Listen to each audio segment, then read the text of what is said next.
Don't cry. Writing a story ending is easier than you think, and we are here to help. Welcome, authors, to Next Level Writing. In this video, we will be investigating how to write a story ending using emotion. We will break it down in 3 simple steps so that you can pump emotion into your story ending. Before we begin, remember to like and subscribe. A big shout out to Anna, Karen, Ange and Deb for requesting this video and supporting the channel. Also, make sure to check out the Next Level Writing website for other videos and activities to help you improve your writing. The link is in the video description below. Now quick, before the tears fall again, let's begin to look at how you can use emotion to end a story. Using emotion to write a story ending is an effective writing strategy.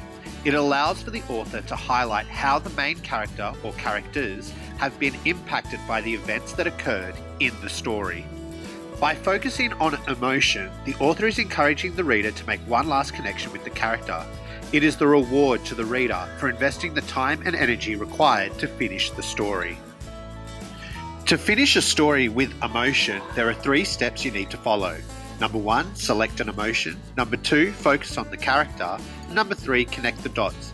Let's look at each of these steps in more detail. The first step is emotion. This is when you need to select an emotion that fits with the rest of the story. This is the emotion that you want to stay with the reader once they have finished the story.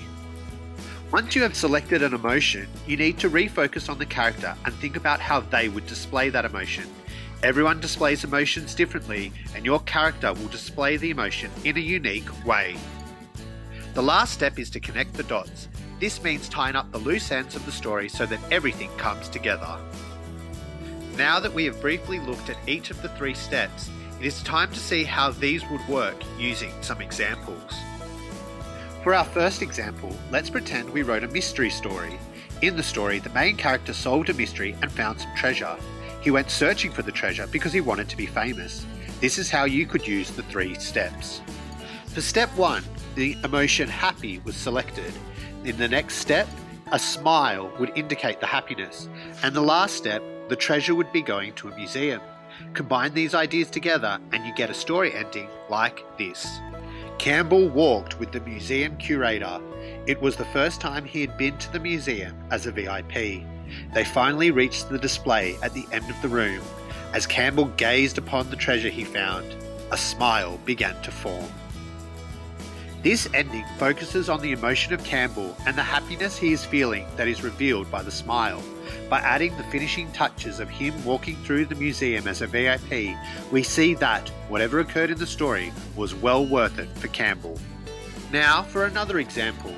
Let's keep the theme of a mystery story, but this time let's pretend the story involved a detective solving a crime. For our 3 steps, the first step, we're going to focus on the emotion of being tired. Step 2, the character is going to show tiredness by slumping on their chair. And then step 3, they're going to be going back to work. Let's see how this ending will look. Lacey slumped down into her chair. While she was satisfied with her work, a wave of tiredness swept over her. She looked down at her desk and picked up a new folder. There were always more crimes to solve. This ending is very different to the first example because it is much more negative. As we read about Lacey, we get the feeling that solving the mystery has taken a toll. This is a great ending though because it allows the reader to view the end of the story from Lacey's perspective. These 2 examples show how the 3 steps for writing an emotional ending can be used. Please note that positive or negative emotions can be the focus depending on the type of story. And there you have it, ending a piece of writing by focusing on emotion. Remember to like and subscribe and to check out the Next Level Writing website. And as always, keep striving to take your writing to the next level.